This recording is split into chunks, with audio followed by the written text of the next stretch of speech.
Perhaps the whole physical universe is such an imagination. But don't take it for being ultimately real. There are, of course, sort of gradations of reality. One could say the clock, the lines of latitude and longitude, and words and things like that, abstractions, have a rather flimsy kind of reality. Next in order will come, of course, what we call ordinarily the physical world. We say, well, that's material, that matters. And so it has a little harder kind of reality. And most people stop there, and they think there's nothing at a deeper level than that. And that's simply because of the limitations of man's of consciousness, of his conscious attention.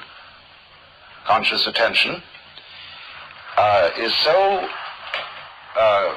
worked out that it tends to ignore all constants. In other words, when you move from the Middle West and come and live in California, at first when you get here you think, oh, this is a fantastic place, see? It is so beautiful and so lush and so on. And you stay here after a while, and in a few years you start taking the place for granted, because it's a constant stimulation of consciousness. Also, for example, when you're listening to recorded music, there is always a kind of electronic hum. But we screen that out and ignore it. And so it becomes unconscious. Well, so in a similar way, there is what you might call a continuum, a something or other, in which all physical phenomena exist. And you ignore it unless in some way or other you can make it hum. And so various practices like performing yoga exercises or Zen meditations or certain kinds of chemicals can cause your entire sensorium to hum. And this draws your attention to the ground, the background of everything that you're perceiving, which you ordinarily ignore. I think there is going around an entirely new religion called Hum. And Hum has no organization, no hierarchy, no doctrines, only music and ritual. And just hum. If anybody asks what's it all about, they say, well, come and see. Come and hear, come and hum. That would be kind of nice to have something like that. I don't know whether it exists or not, but it ought to. But at any rate, the continuum in which everything occurs is, of course, basically what you are. Only because we get absorbed in details, we forget all about it. Deep down, far, far within yourself, you know very well indeed that you are that. And that what we call consciousness and unconsciousness, coming and going, life and death, are changing modalities within this whatever it is we are. And your identities come and go, your forms, your bodies, your this, your that, it's all oscillating like everything oscillates. It wouldn't hum if it didn't. And so though we are, each one of us, all this cosmos and all this universe, its ground, we don't know it.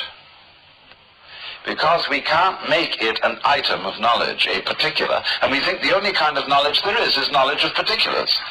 A logical positivist will argue this to the death. And say, well, because your thing that is common to all makes no difference. It's true. In a mathematical equation, you cancel out as irrelevant terms that are equivalent on both sides of the equation. You remove them as redundant. But you know, these things aren't redundant. Well, it's as perfectly true that a statement about the ground of being is, from the standpoint of formal logic, quite meaningless. It makes an enormous difference to the way a person actually feels and behaves, whether he's aware of the ground of being or not. The ground of being isn't a logical proposition. It enters into human life as an extremely vivid experience. And the difference between a person who sees that and a person who doesn't is quite startling. They behave differently. It may not be the way you want them to behave, but it's sure different. And so it's like being in love. It's quite unreasonable to be in love. But when you're in love, you're entirely changed and you behave differently, even though you may be crazy. So certain crazy things like being in love or like being aware of the ground of being are immense factors in human life. Even though from the standpoint of academic philosophy and the kind of a I won't say scientific, I want to say scientismic, kind of phony science, they shouldn't be matters of scholarly attention. Nevertheless, they're tremendously important. So now then, when you lose sight of the conventionality of these things, because you are absorbed in details and have become unconscious of the totality, you begin to invest emotions in them. You may, for example, go to a game of some kind, football, basketball, or chess, and you watch the game. And you know it's only a game. At least that was what you understood when you went in. But as it progresses and you become more absorbed in the back and forth of the game, your emotions begin to be affected. And you start cheering for one side or want to take the part of the underdog or something of this kind. And that's what happened to us when we were born. We got into a gaming room. And it was only a game, but we begin to take it all terribly seriously. And each one of us is given a part in the game. And people tell us who we are. Well, from babyhood up. They say, this is the way you are. It's not like you to do a thing like that, you see? As your mother says to you. Because she establishes an identity for you. And this identity is something you have to make, because you've got to amount to something. You've got to be someone. I mean, as if, of course in the beginning, I suppose, really, we are nobody. But that simply means nobody.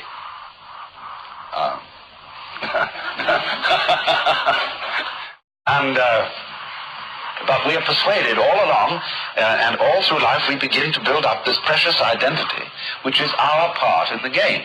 It's like you're playing black, I'm playing white, or you're diamonds, I'm clubs, or whatever it is, you see. And so we get a tremendous emotional investment in this identity. And its fortunes on a kind of game, like the old-fashioned snakes and ladders, when you land on a certain square and you have to go back and so on. All this absorbs us. And then finally we discover that the props that we've all put together to constitute this identity are wearing out. And we're not able to keep up this identity. And gradually we get old, and we begin to fail. And then there's all this thought that, well, it's too bad, it's all over. And because we've got bamboozled into thinking that what was really going on. So, one of the greatest hoaxes in this whole thing is the future. I don't know why I should be giving a whole series of seminars on the future, but it's important to understand thoroughly the nature of hoaxes. Now, in talking in this sort of way, don't take me too seriously.